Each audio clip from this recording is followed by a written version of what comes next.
Shri Amit Shah to reply the discussion.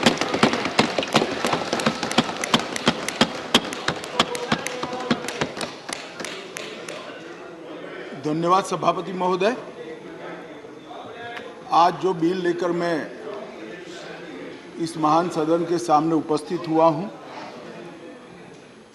वो bill के चर्चा में डॉक्टर अभिषेक मनु सिंघवी से लेकर श्रीमान आठवले जी तक 34 सम्मानीय सदस्यों ने अपने अपने विचार रखे। इसके चर्चा के समय सभी ने अपनी अपनी समझ के हिसाब से पक्ष और विपक्ष दोनों में विचार रखे। माननीय सभापति महोदय, मैं आपके माध्यम से पूरे सदन को आश्वस्त करना चाहता हूं कि बिल का उद्देश्य केवल और केवल दिल्ली में सुचारू रूप से भ्रष्टाचार विहीन और लोकाभिमुख शासन हो। अब किसी को भ्रष्टाचार विहीन और लोकाभिमुख शासन में विरोध है तो इसका तो मेरे पास कोई जवाब नहीं है, मगर मैं इतना जरूर आश्वस्त करना चाहता हूं कि बिल के एक भी प्रावधान से मान्यवर पहले जो व्यवस्था थी जब इस देश में कांग्रेस की सरकार थी, वो व्यवस्था में किंचित मात्र भी परिवर्तन नहीं हो रहा है। मान्यवर, मैं आज जो बिल लेकर आपके सामने उपस्थित हुआ हूं, वो महामहिम राष्ट्रपति जी के 19 मई 2023 को राष्ट्रीय राजधानी क्षेत्र दिल्ली में सेवाओं के प्रशासन और प्रबंधन से जुड़े अध्यादेश जो उन्होंने प्रख्यापित किया था, वो अध्यादेश से बनी हुई व्यवस्था के स्थान पर विधि द्वारा बनी हुई व्यवस्था को प्रस्तावित करने के लिए बिल लाया हूं। ये इसका मूल उद्देश्य है। मैं सारी बातों का डिटेल जवाब दूंगा कि बिल क्यों लाना पड़ा, अध्यादेश लाने की जल्दी क्या थी, ये बिल कैसे संविधान सम्मत है, ये बिल कैसे सुप्रीम कोर्ट के जजमेंट को किसी भी एंगल से, किसी भी तरह से इसको वायोलेट नहीं करता है। ये सारी चीजों का मैं जरूर जवाब दूंगा। माननीय महोदय, चूंकि इतनी लंबी चर्चा इस सदन ने करी है, मैं दिल्ली की स्थिति को थोड़े शब्दों में जरूर सदन के सामने रखना चाहूंगा। मान्यवर, दिल्ली कई मायनों में सभी राज्यों से अलग प्रदेश है, क्योंकि यहाँ संसद भवन भी है, कई सारे इंस्टीट्यूशन का स्टेटस एंजॉय करने वाली संवैधानिक हस्तियां यहाँ विराजमान होती, सुप्रीम कोर्ट है, एम्बेसीज यहाँ है, और बार बार दुनिया भर के राष्ट्राध्यक्ष यहाँ पर चर्चा करने के लिए यहाँ आते हैं। मान्यवर, इसीलिए दिल्ली को यूनियन टेरिटरी बनाया गया है। स्टेट लिस्ट के मुद्दों पर यहाँ की सरकार को सीमित मात्रा में अधिकार दिए हैं। दिल्ली असेंबली के साथ मगर सीमित अधिकारों के साथ यूनियन टेरिटरीज है। तो आगे पर जिसको भी दिल्ली में चुनाव लड़ना है, इसको दिल्ली के एक कैरेक्टर को समझना चाहिए। मान्यवर, मैं जब पंचायत का चुनाव लड़ता हूं और पार्लियामेंट के अधिकारों की मांग करता हूं, तो ये संवैधानिक रूप से पूरे नहीं हो सकते। हम जब चुनाव लड़ते हैं, दिल्ली के एमएलए का या चीफ मिनिस्टर की दावेदारी करते हैं, तब हमको मालूम होना चाहिए कि यूनियन टेरिटरीज है। और सपना तो मुझे कोई भी आ सकता है, मगर चुनाव में जो लड़ता हूं इसके हिसाब से भी हो सकता, सपने पूरे हो सकते हैं। और अगर देश का प्रधानमंत्री बनना है तो संसद का चुनाव लड़ना पड़ता है, दिल्ली के एमएलए का चुनाव से नहीं लड़ना पड़ता है। माननीय अध्यक्ष महोदय, दिल्ली के शासन का इतिहास भी मैं जरा बताना चाहता हूं। स्वतंत्रता पूर्व भी दिल्ली कई सालों से किसी न किसी प्रकार से देश का सत्ता का केंद्र रहा, राजधानी रहा। नजदीक के भूतकाल में चले जाइए तो 1911 में दिल्ली तहसील और महरौली थाना, ये दोनों को अलग कर राजधानी बनाया गया। बाद में वर्ष 1919 और 1935 के अधिनियमों में उस वक्त की ब्रिटिश सरकार ने दिल्ली को चीफ कमिश्नर प्रोविंस माना। स्वतंत्रता के समय के जब संविधान बनने की प्रक्रिया हुई, उस वक्त दिल्ली के स्टेटस के बारे में पट्टाभी सीतारामैया और बाबा साहेब आम्बेडकर की एक कमेटी बनी और ड्राफ्टिंग कमेटी ने दिल्ली की स्थिति को लेकर विस्तृत विचार विमर्श किया। माननीय सभापति महोदय, पट्टाभी सीतारामैया समिति ने दिल्ली को लगभग राज्य स्तर का दर्जा देने की सिफारिश की थी। उसी कमेटी के चर्चा के वक्त पंडित नेहरू, सरदार पटेल, सी राजगोपालाचारी, डॉक्टर राजेंद्र प्रसाद और स्वयं डॉक्टर अंबेडकर जैसे नेताओं ने इसका अलग अलग तर्क देकर विरोध किया था। मान्यवर, 1949 में संविधान के अंतिम मसौदे के साथ संविधान सभा के अध्यक्ष को भेजी गई डॉक्टर अंबेडकर की रिपोर्ट का मैं पेरा पढ़ना चाहता हूं। जहां तक दिल्ली का सवाल है, हमें ऐसा लगता है कि भारत के राजधानी के रूप में शायद ही किसी स्थानीय प्रशासन के अधीन दिल्ली को रखा जा सकता है। संयुक्त राज्य अमेरिका में संसद राजधानी के संबंध में पूर्ण विधायी शक्ति का अधिकार रखती है। ऑस्ट्रेलिया में भी ऐसा है। आगे अंबेडकर की रिपोर्ट कहती है, किसी विशेष क्षेत्र के मामले में क्या किया जाना है, ये राष्ट्रपति अपने आदेश द्वारा निर्धारित करेंगे। निसंदेह वह अन्य मामलों की तरह इसमें भी जिम्मेदार मंत्रियों की सलाह पर काम करेंगे। यदि वह चाहे तो दिल्ली में एक उपराज्यपाल रख सकते हैं। वह आदेश द्वारा एक स्थानीय विधायिका भी बन सकता है और इसके संगठन एवं शक्तियों का प्रावधान संसद कर सकती है। मान्यवर, श्रीमान मनोज जी ने कहा कि मैं कोटेशन को पढ़ाता हूं। मनोज जी, अगर इसी प्रकार के कोटेशन का इंटरप्रिटेशन आप जेएनयू में पढ़ाते होगे तो विद्यार्थियों की बुरी गत होगी। कोटेशन का रेफरेंस, मान्यवर, कई मायनों में बदलता है, मगर भौगोलिक स्थिति और राजधानी का अस्तित्व ये तो आज भी वही है। ये जो रिपोर्ट है वो इसलिए दिल्ली को पूर्ण राज्य बनाने के साथ सहमत नहीं थी कि दिल्ली राजधानी क्षेत्र है। मनोज जी जरा समझा दे सदन को कि आज क्या दिल्ली राजधानी नहीं है? आज दिल्ली की राजधानी का महत्व समाप्त हो चुका है। कोटेशन कुछ ऐसे होते हैं मनोज जी, जो पृथ्वी के अंत तक सत्य सनातन होते हैं, बदलते नहीं। कुछ कोटेशन ऐसे भी होते हैं। मान्यवर, स्वतंत्रता के बाद पार्ट सी स्टेट एक्ट 1951 से दिल्ली को विधानसभा दी गई, किंतु विधानसभा की शक्तियां सीमित एवं संसद के कानून के तहत रखी गई। ये भी सोच समझ कर किया गया। वर्ष 1956 में राज्य पुनर्गठन आयोग की सिफारिशों के आधार पर दिल्ली में विधानसभा को भंग कर दिया गया और दिल्ली को संघ शासित प्रदेश बना दिया गया। लगभग 3 दशक तक मान्यवर व्यवस्था चलती रही।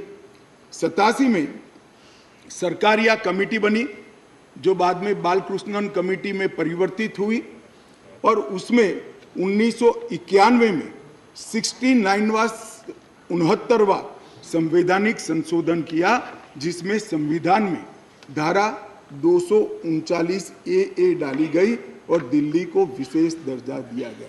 मैं इस बात पर पूरे सदन का ध्यान आकृष्ट करना चाहता हूं कि दिल्ली के रेफरेंस में संविधान का जब भी जिक्र करते हैं दिल्ली के शासन को मिले हुए अधिकारों के लिए, तब संविधान में धारा 239A को पढ़ना होगा, क्योंकि ये विशेष धारा है जो यूटी राजधानी क्षेत्र को व्याख्यायित करती है और उसकी शासन संबंधी सभी व्यवस्थाओं को इसमें वर्णित किया गया है। अब इसमें आप यहाँ पर ऐसा भाषण करेंगे कि आज दिल्ली की बारी है, कल उड़ीसा की है, आज दिल्ली की बारी है, कल आंध्र प्रदेश की है, आज दिल्ली की बारी है, कल फलाने राज्य की है। कोई संसद सदस्य ऐसी बातें सुन के अपना मत नहीं बदलेगा। राघव जी, आप जरा भी चिंता मत करिए। ऐसा नहीं है कि सिर्फ आप पढ़ सकते हैं, सभी लोग पढ़ सकते हैं, सभी लोग समझते हैं और सभी लोग चीज़ों को जानते भी हैं। सभी लोग जानते हैं कि इस प्रकार के बदलाव किसी राज्य में नहीं हो सकते, यूटी में ही हो सकते। मगर प्रॉब्लम इसमें राज्य और यूटी का नहीं है। हम है यूटी में, चुनाव यूटी के लड़े हैं और राज्य की पावर एंजॉय करनी है, इसका प्रॉब्लम है। मान्यवर, प्रॉब्लम का कोई जवाब भारत सरकार के पास नहीं है, दिल्ली की जनता के पास भी नहीं है, ये सदन के पास भी नहीं है। अपनी मानसिकता को ही बदलना पड़ेगा, सीमित करना पड़ेगा, संयत करना पड़ेगा, तब जाकर मान्यवर इसका रास्ता निकलेगा। मान्यवर, क्या हुआ बाद में? 91 से 2015 तक ऊपर नीचे कई बार एक दल की सरकार आई, कई बार विपक्ष की सरकार आई। मैं बहुत जिम्मेदारी के साथ यहां बताना चाहता हूं कि इस बिल से जो ट्रांसफर पोस्टिंग के सेवाओं के काम के लिए जो अधिकार का वर्णन किया गया है, ये सारे अधिकार प्रैक्टिस में यहीं पर वो ही चलते थे। 91 से लेकर 2015 तक मदन लाल खुराना जी मुख्यमंत्री रहे, फिर साहिब सिंह वर्मा बने, फिर थोड़े समय के लिए स्वर्गीय सुषमा स्वराज जी बनी, फिर थोड़े शीला दीक्षित जी बनी। मगर किसी से केंद्र सरकार से झगड़ा नहीं हुआ, किसी को नहीं हुआ, क्योंकि सब लोग विकास करना चाहते थे, सब पावर लेना नहीं चाहते थे।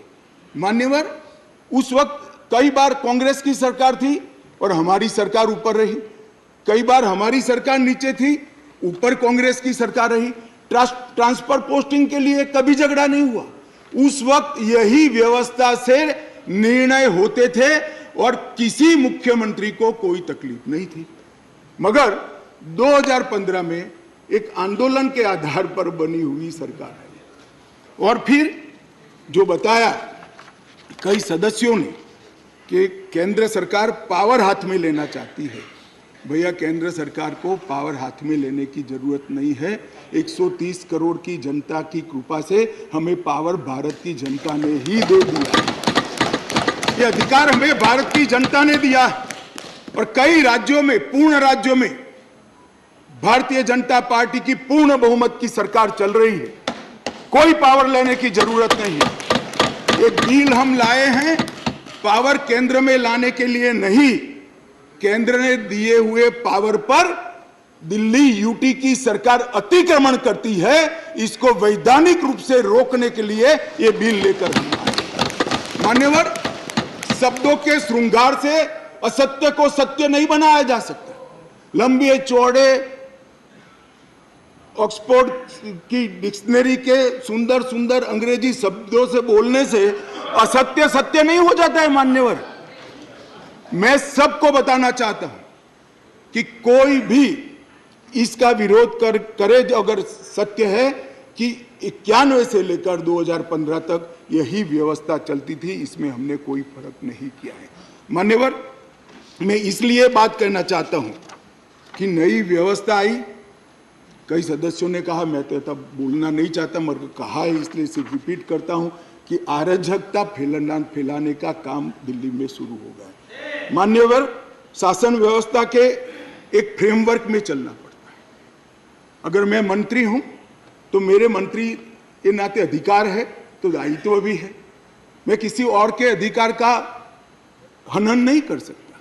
मान्यवर, कई बार ऐसी व्यवस्था आई, मैं बाद में बात करूंगा। अभी चिदम्बरम जी खड़े हो गए थे, वो होम मिनिस्टर थे, तब क्या हुआ था और उन्होंने फाइल पर क्या लिखा है वो भी है मेरे पास, मैं बताऊंगा। मान्यवर, परंतु मैं इतना स्पष्टता से कहना चाहता हूं कि 91 से लेकर 2015 तक ये व्यवस्था जस की तस थी, जिसको बदलने के लिए 2015 में एक परिपत्र किया गया दिल्ली सरकार द्वारा, जिसको नलीफाई करने के लिए भारत सरकार ने एक परिपत्र सेवाओं के बारे में इश्यू किया। उसको उच्च न्यायालय में चुनौती दी गई। उच्च न्यायालय में भारत सरकार के पक्ष में फैसला आया, फिर सर्वोच्च न्यायालय की खंडपीठ को वो रिफर कर दिया गया। 2018 में सर्वोच्च न्यायालय की खंडपीठ ने एक आदेश दिया, जिसका सार है कि मंत्री परिषद की अधिकारों को सर्वोच्च न्यायालय ने प्रस्तावित किया। मान्यवर, फिर वो डिवीजन बेंच के अंदर 2 जज की बेंच के अंदर गया, वहाँ सहमति नहीं बनी और फिर से खंडपीठ को रिफर कर दिया गया और 11 मई को सर्वोच्च न्यायालय की खंडपीठ ने सेवाओं के मामले में अपना निर्णय दिया। ये जो निर्णय है मान्यवर, इसमें सर्वोच्च न्यायालय ने ये विषय तय किया है, भारतीय संघ को केवल 3 विषयों पर पॉलिसी और पुलिस, पब्लिक ऑर्डर और लैंड, ये 3 विषय पर ही कार्यकारी अधिकार प्राप्त है। सेवाओं का अधिकार दिल्ली सरकार के पास रहता है।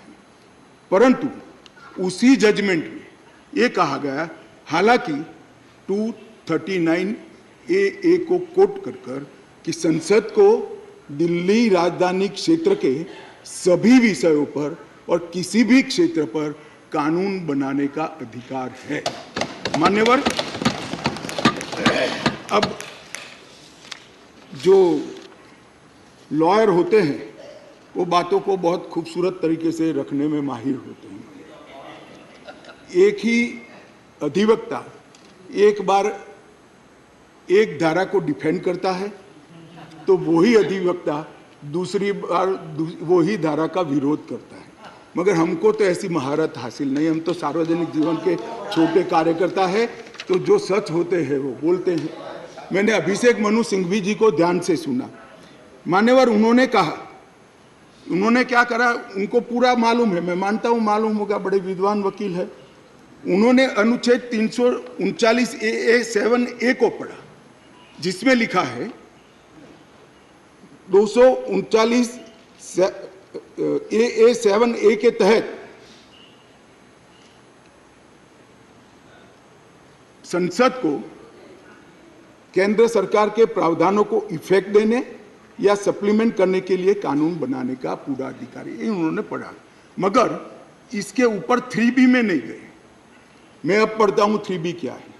पहले मैं 239A में दिल्ली के विषय में विशेष प्रावधान किए गए हैं। इसके तहत दिल्ली विधानसभा सहित संघ शासित प्रदेश है, विधानसभा सहित संघ शासित प्रदेश।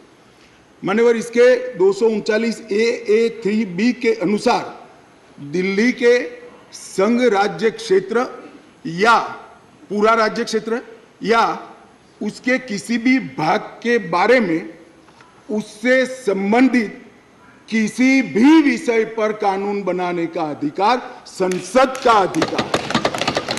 अब मैं विनम्रता से इतना ही पूछना चाहता हूं कि किसी भी विषय पर आता है, इसमें सर्विसेज आती है या नहीं आती है?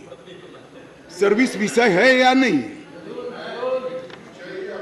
और मान्यवर, और इससे आगे जाकर 239AA3C के अनुसार संसद को, ये भी ध्यान से सुने सदन, संसद को राष्ट्रीय राजधानी क्षेत्र दिल्ली की विधानसभा द्वारा बनाए गए किसी भी कानून को संशोधित करने का, उसका स्वरूप बदलने का या उसको निरस्त करने का भी अधिकार दिया गया। और मानने वाले हम लेकर नहीं आए, कौन लाए?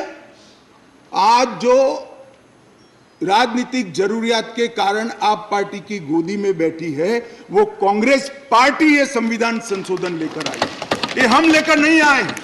अगर दिल्ली के अधिकारों का किसी ने हनन किया है, दिल्ली की असेंबली का किसी ने हनन किया अधिकारों का, तो मान्यवर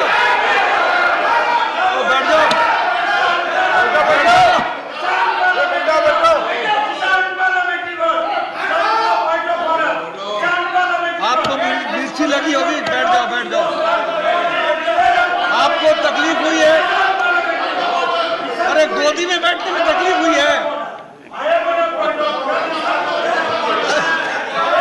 माननीय अध्यक्ष जी, इनको करने में तकलीफ नहीं और सुनने में क्यों तकलीफ होती है?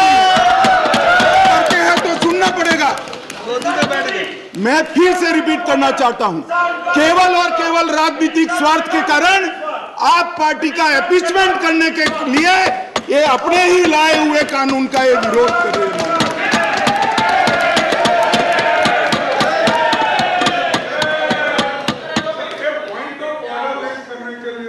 कैसा point of order?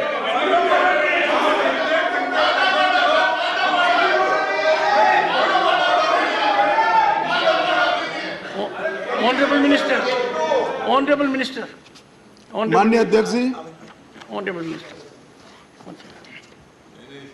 Would you please raise your point of order? Point of order पे What रहूंगा। is your point? Our rule, Please, our rule says unparliamentary word cannot be used in this house. We have the book of list और उसी list के हिसाब से किसी party किसी के साथ जाने पे उसकी गोदी में बैठी है, ये वर्ड अनपार्लियामेंट्री है। कल हम भी बोलेंगे। आप डेकोरम की बात करते हो, आप डेकोरम की बात करते हो, तो कल किसी गोदी में बैठे हैं, हम भी बीजेपी के लिए बोलेंगे कि कौन सी गोदी है, किसकी गोदी में बैठे हैं। तो डेकोरम आप कहते हो, तो डेकोरम मेंटेन हम भी करना चाहते हैं। और speaker sir, you are not to make a speech. I have heard your point of order. I reject the point of order. Take your seat. Sir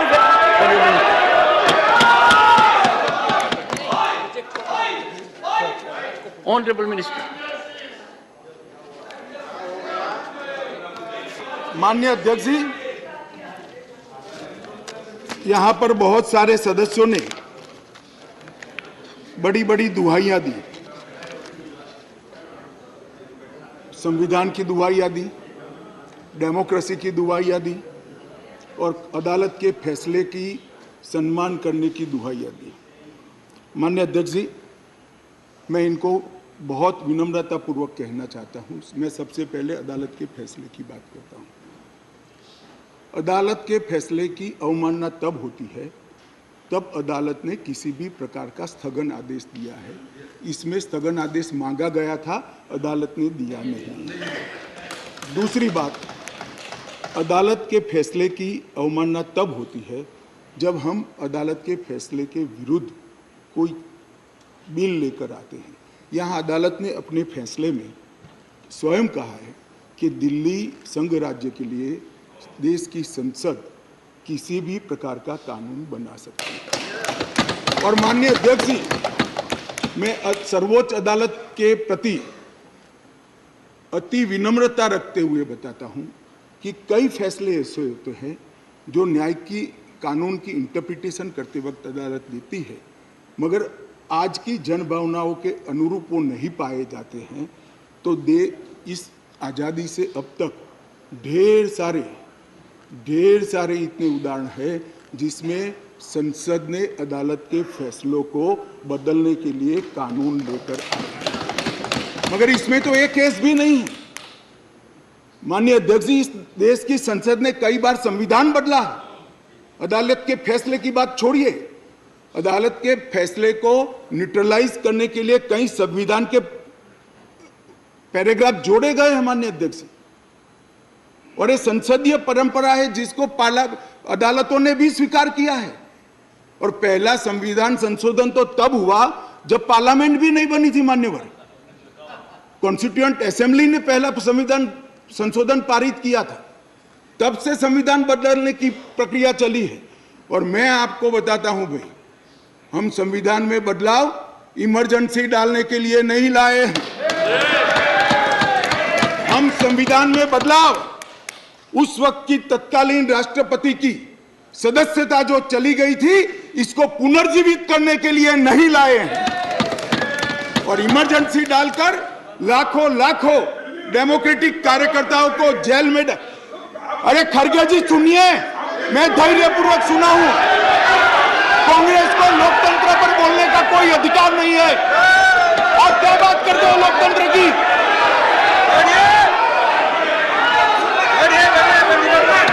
बैठ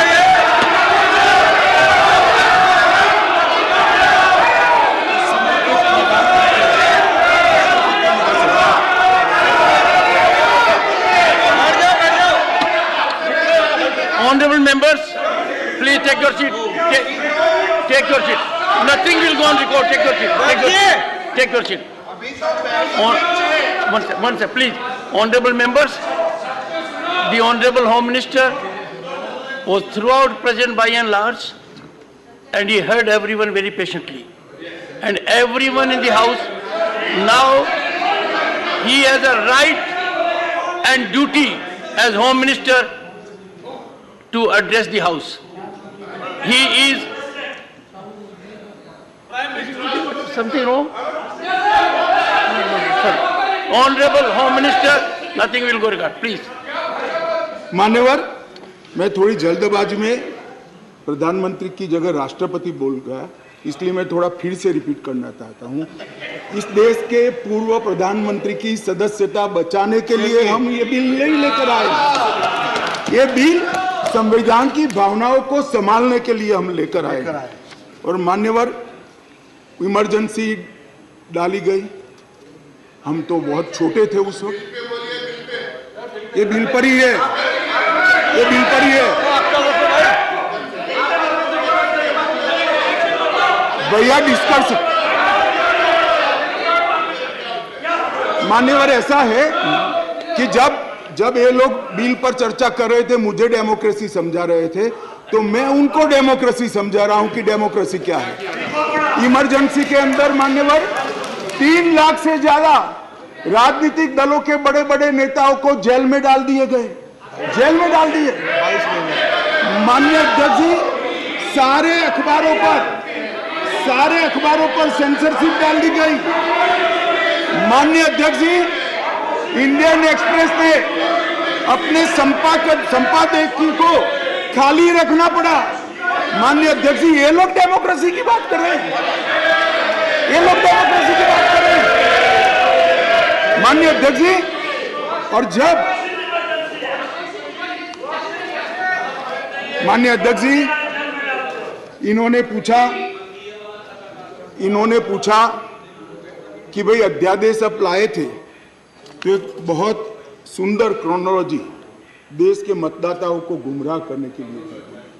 माननीय अध्यक्ष जी, इसका जवाब मुझे देना ही पड़ेगा, फिर से उनकी भावनाएं उद्वेलित होगी, मगर मुझे देना पड़ेगा। माननीय अध्यक्ष जी, उन्होंने कहा 11 मई को फैसला है और 17 मई को ऑर्डिनेंस लाया गया और 19 मई को एससी को सुप्रीम कोर्ट को छुट्टी पर जाना था, तब ऑर्डिनेंस को घोषित किया गया। माननीय अध्यक्ष जी, मैं इसका तो पूरा क्यों करना पड़ा, इसका मुझे जस्टिफिकेशन देना चाहिए, क्योंकि विरोध भी 2 दर्ज हुए इसी विषय पर। परंतु मैं उनको ये कहना चाहता हूँ, और ये एक मुद्दे कौन खड़े कर रहे हैं जिनका पूरा जीवन सुप्रीम कोर्ट में वकीलात करते करते गया।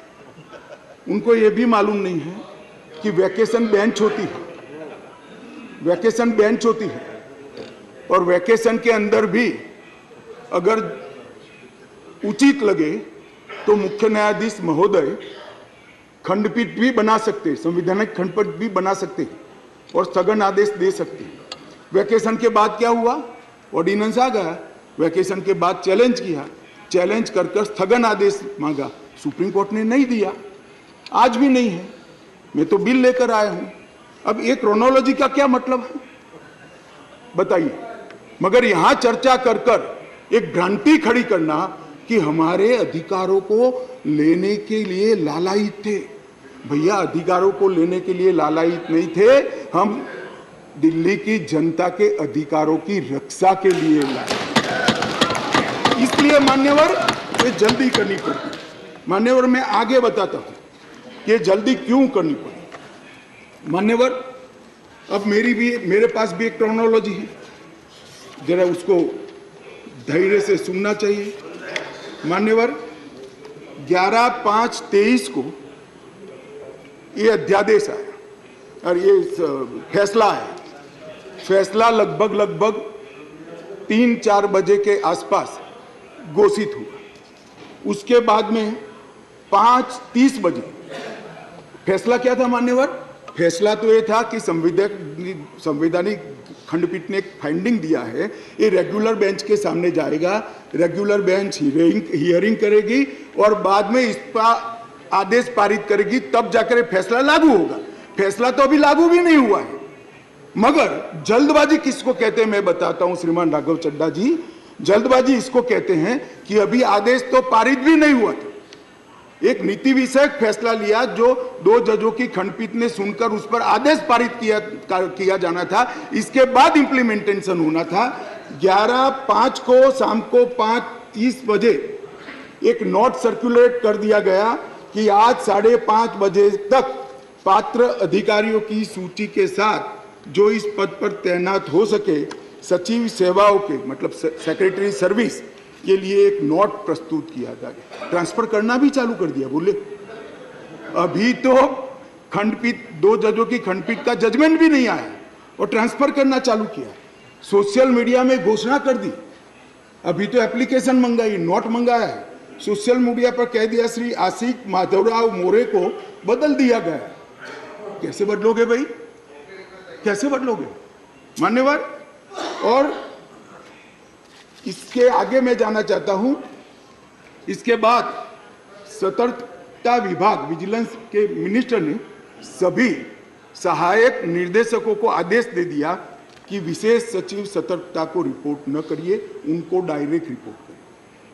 अब जो एडमिनिस्ट्रेशन मुझे समझाते थे मैं उनको समझाना चाहता हूं, डायरेक्ट जॉइंट डायरेक्टर लेवल का ऑफिसर सीधा मंत्री को रिपोर्ट करे, ऐसा कैसे हो सकता है भाई? कैसे हो सकता है? ये एडमिनिस्ट्रेशन है क्या? किसके साथ में खड़े रहे हो? जवाब देना पड़ा दिल्ली की जनता को भाई। मान्यवर, इसके बाद सतर्कता विभाग के मंत्री जी ने आदेश दे दिया 13 तारीख को कि मैन्युअल के पैरा 2.22 के उल्लंघन किया, जिसमें विजिलेंस सेटअप के कार्यबल सीवीओ के परामर्श से संगठन के प्रमुख संगठन में प्रभावी सतर्कता प्रबंधन के लिए कार्यबल तैनात करने के निर्देश बनाने के लिए सूचना कर दी। अब मुझे ये समझ नहीं आता है, अभी तो संवैधानिक खंडपीठ ने खंडपीठ को आदेश भेजा है, इंटरप्रिटेशन भेजा है, इस पर खंडपीठ ने 2 जजों की खंडपीठ ने सुनवाई करनी है और फिर जजमेंट देना है। यहाँ पूरा इम्प्लीमेंटेशन कर दिया। मगर विश्व में कोई भी विज्ञान का नियम है, कोई भी चीज अकारण नहीं होती। ये विजिलेंस विभाग को ही क्यों टारगेट बनाया गया? ट्रांसपोर्ट को नहीं बनाया गया, सफाई को नहीं बनाया गया, जल बोर्ड को नहीं बनाया गया, जल विभाग को नहीं बनाया गया, मान्यवर रोड एंड बिल्डिंग को नहीं बनाया गया, सोशल वेलफेयर को नहीं बनाया। ये सारे शासन के साथ जुड़े हुए भी नहीं है क्या? ये किसी में जल्दी नहीं हुई, सिर्फ विजिलेंस में हुई। अब मैं इस कारण बताना चाहता हूं कि सदन में विजिलेंस में क्यों जल्दी हुई। मान्यवर, इसके अंदर आबकारी घोटाले की, शराब घोटाले की फाइल विजिलेंस में पड़ी थी।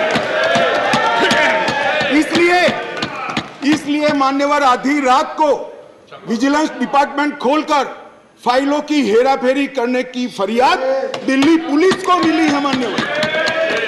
मान्यवर केशव राव जी कहते थे हम तो ना इनके साथ है ना उनके साथ है, ना आपसे जुड़ाव है ना उनसे जुड़ा है।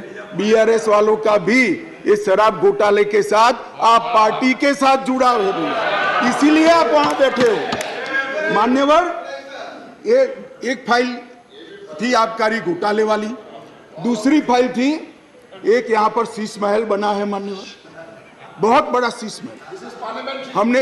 हमने When we speak, you stop us. Sheesh Mahal is allowed to नहीं, एक मिनट मान्यवर, शीश महल में असंसदीय क्या है? अभी मैं आगे तो बोला ही नहीं। What is your objection? What is the problem? For sake of objection, you are raising objection. क्या है? पागल हो गया है। No, you just want to hold the floor. 258. Sorry, please. 258. Sorry. Let us not make issue of non-issues. 258. Take your seat. 258. Take your seat. 250. Sit down. You want Take me your to sit? seat. Okay, I'll sit. Take your seat. Take your seat, please. Take your seat. 258. Take your seat. Honorable Minister. मान्यवर, मैं कहता हूं शीश महल में क्या असंसदीय है, चर्चा करें जरा खड़े होकर। वैसे ही व्यवधान करने के लिए खड़े हो जाते हैं। जरा समझाइए।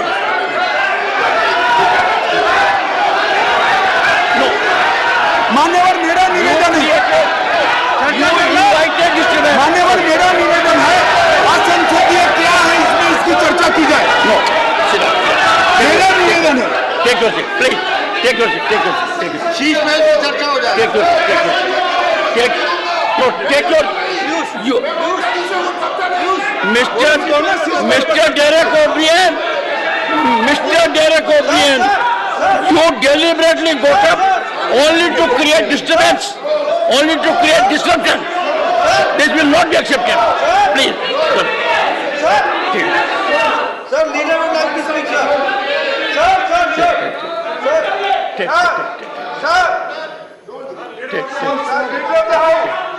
Please. Sir, leader of the house. Honorable Minister. Sir ये One second. आपने पिछली बार भी इस विषय के ऊपर बड़ी गंभीरता बताई थी कि जो थिएट्रिक्स करने का सिलसिला इस सदन में जो माननीय सदस्य करते हैं, अगर इनको हिम्मत है, अगर इनका इरादा शीश महल के ऊपर चर्चा करने का है, तो आप अभी के अभी शीश महल के ऊपर चर्चा करने के लिए तैयार है। हो जाए शीश महल के ऊपर पूरी चर्चा। जो ये शीश महल को ऑब्जेक्ट कर रहे हैं, Take your seat. Take your seat. Take your seat. Take your seat. Please. Take your seat. Oh, one second. Sorry, sir. 1 second. Sorry. Please. Honorable members, I was hearing the Honorable Home Minister with total focus. And there was nothing in the discourse of the Honorable Home Minister which could have invited the kind of disruption in which Mr. Derek O'Brien. I urge the House, I urge the Honorable members, we have been decorous during the whole day. Don't act on a plan. Let us believe in decorum. Honorable Home Minister. Honorable Home Minister. No. Honorable Home Minister. माननीय अध्यक्ष जी, यही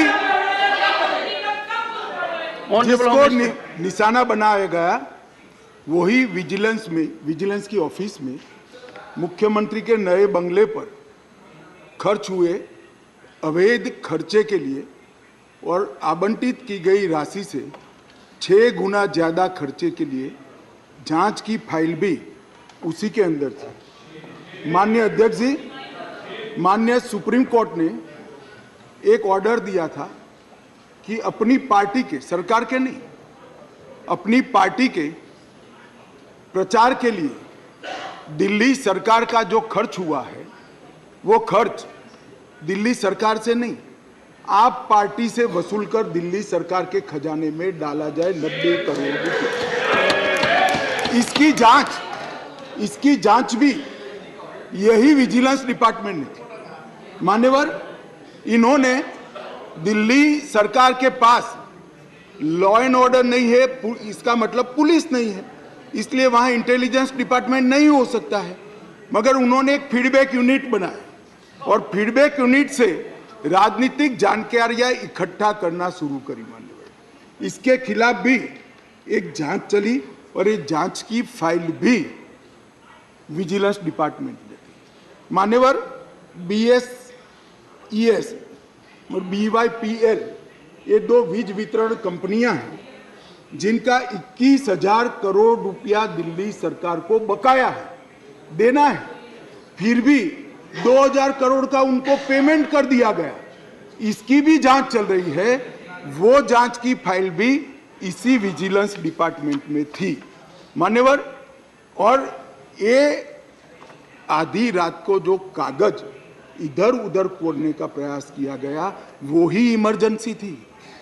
चिदम्बरम साहब को शायद मालूम नहीं था, इसलिए पूछते थे कि क्या इमरजेंसी थी, तो भाई ये इमरजेंसी थी, इमरजेंसी ये थी। और मान्यवर, अगर ये न करते तो सारे घोटालों की फाइलों को गुम करने का एक नया घोटाला रजिस्टर करना, और इसलिए इमीडिएटली ऑर्डिनेंस लाना पड़ा जो संविधान सम्मत है।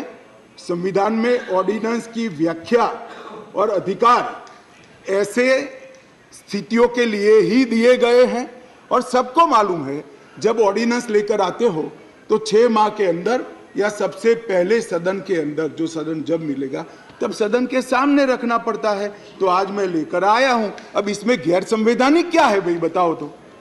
इतनी सारी 5 घंटे से चिल्लाट करते हैं, इसमें गैर संवैधानिक क्या है?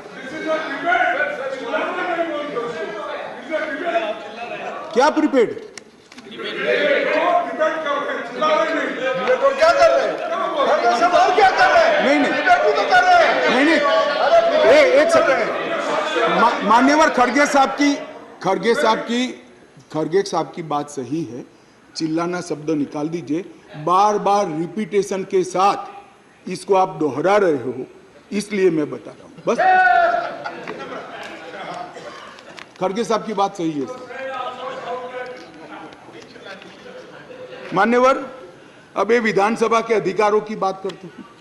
हम सब ये सम्मानीय सदन के सदस्य हैं। सदन जब राष्ट्रपति महोदय आहूत करती है, बाद में इसका सत्रावसान होता है। ये संविधान की एक बनाई हुई सदन को चलाने की कार्यरीति है। इस पूरे देश में एक ही असेंबली है जिसका सत्रावसान ही नहीं हुआ ना, सत्रावसान होता ही नहीं।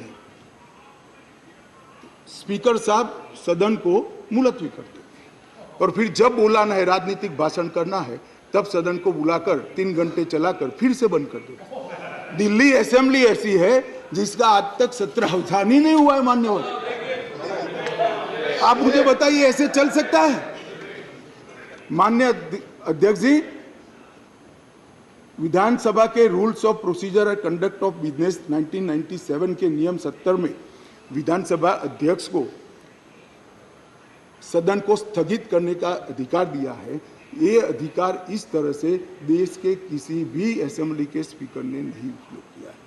मैं इस पर कोई टिप्पणी करना नहीं चाहता। अगर उचित है तो कांग्रेस पार्टी ने जरूर इसका समर्थन करना चाहिए कि भाई विधानसभा को या संसदों को स्थगन कर ही चलाना, कभी सत्रावसान नहीं करना, वो सेशन में ही रहेंगे। अब सेशन में ही रहेंगे तो कानून कैसे बनाओगे?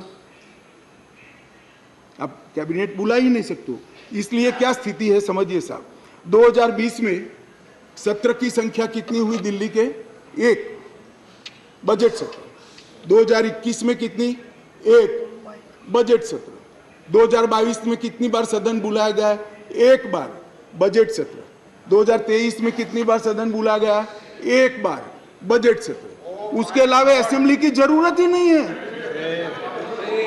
इसके अलावा मान्यवर असेंबली की जरूरत ही नहीं है।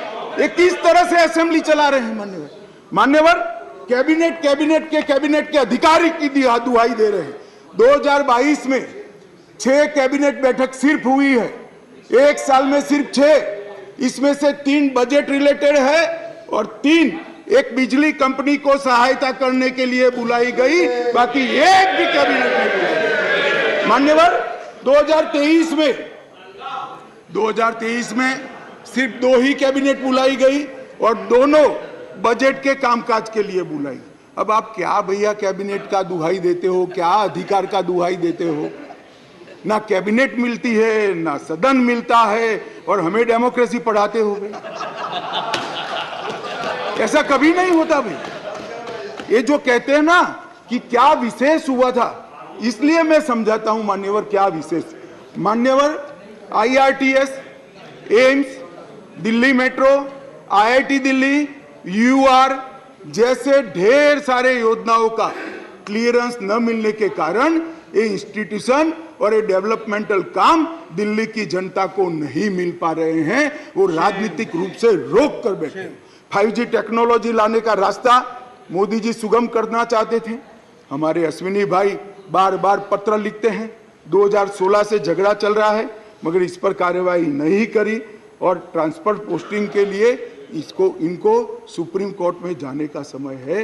मगर 5G टेक्नोलॉजी को इंस्टॉल करने के लिए जो सहायता चाहिए भारत सरकार को, वो करने का समय नहीं है। माननीय अध्यक्ष जी, मैं इसलिए कहता हूं कि कुछ परिस्थितियां ऐसी होती है जिसको अलग दृष्टिकोण से देखना पड़ता है। दिल्ली के अंदर 91 से 2015 तक यही व्यवस्था, इसी तरह से ट्रांसफर पोस्टिंग होती थी मान्यवर, और कोई कानून या कोई नियम बनाने की जरूरत नहीं पड़ती। मान्यवर, मैं फिर से एक बार सदन का ध्यान आकृष्ट करना चाहता हूं। कुछ सदन के सदस्यों ने कहा कि ये बिल संविधान सम्मत नहीं है और संविधान के अधिकारों को ये बिल कानून के द्वारा संविधान सुधारने का प्रयास है। मान्यवर, मैं इनका ध्यान दिलाना चाहता हूं कि अध्यादेश और बिल के अंदर थोड़ा फर्क।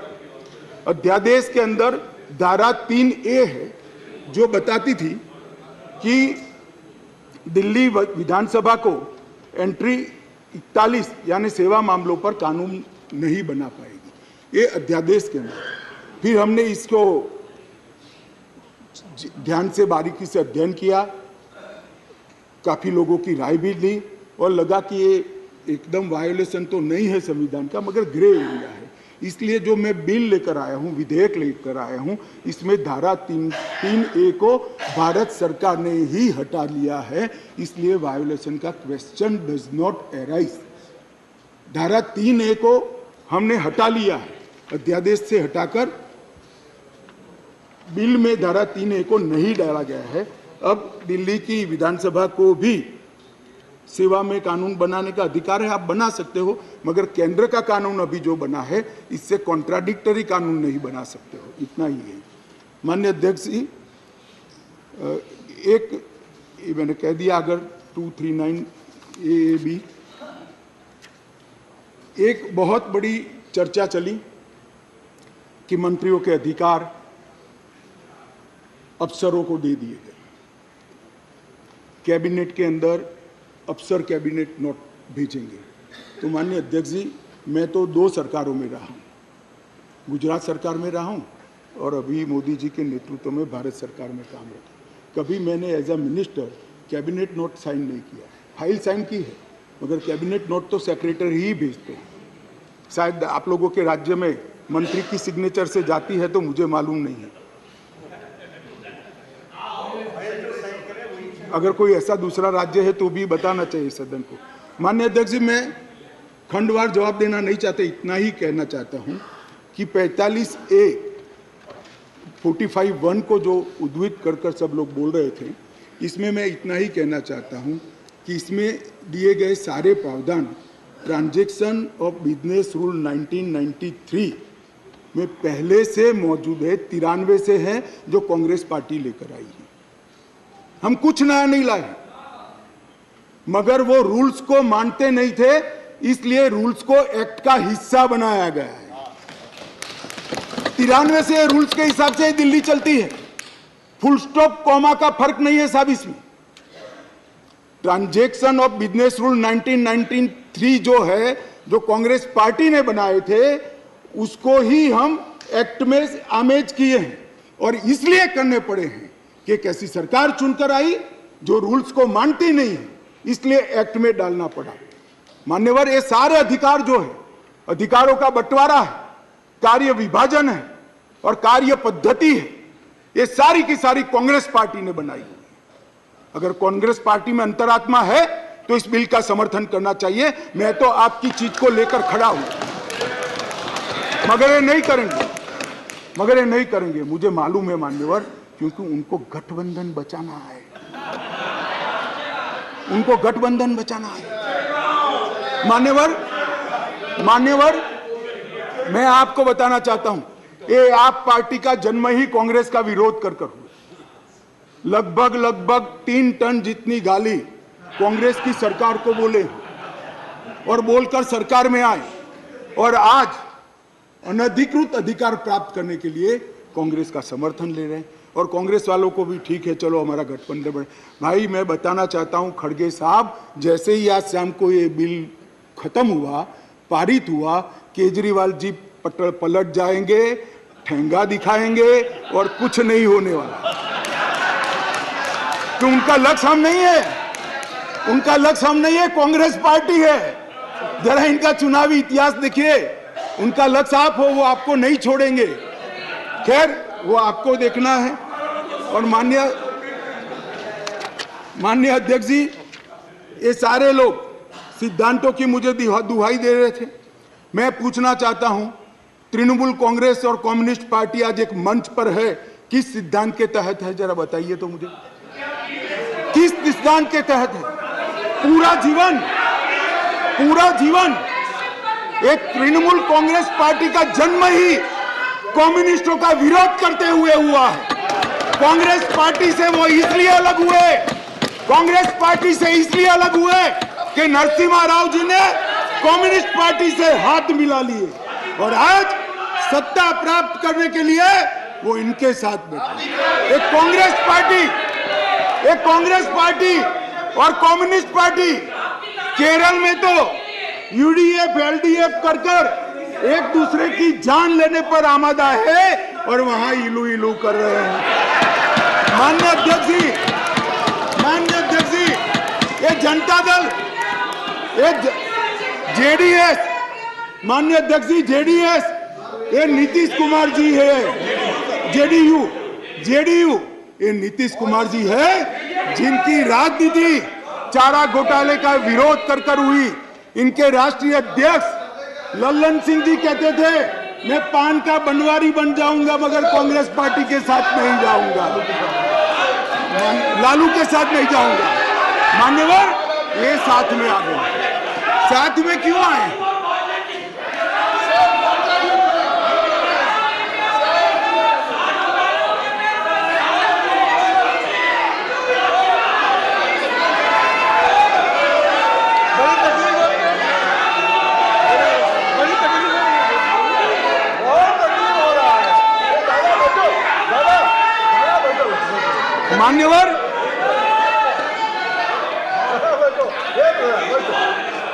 मान्यवर, ये साथ में क्यों आए हैं? ये साथ में इसलिए आए हैं कि उनको भरोसा है कि अकेले कुछ हो नहीं सकता, इकट्ठा हो जाओ तो कुछ तो कर पाएंगे। मगर मैं आज बताना चाहता हूं मान्यवर, और 5-10 लोगों को जोड़ दो, कुछ नहीं होने वाला है। 24 मई में फिर से नरेंद्र मोदी प्रधानमंत्री मान्यवर।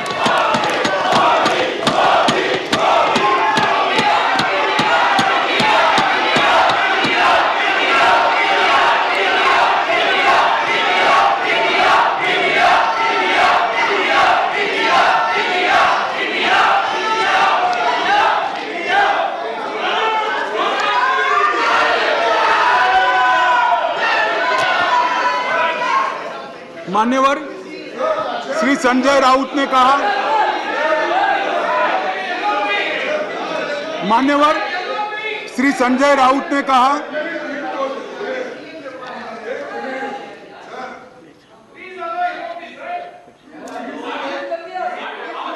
he yielded. I know, but just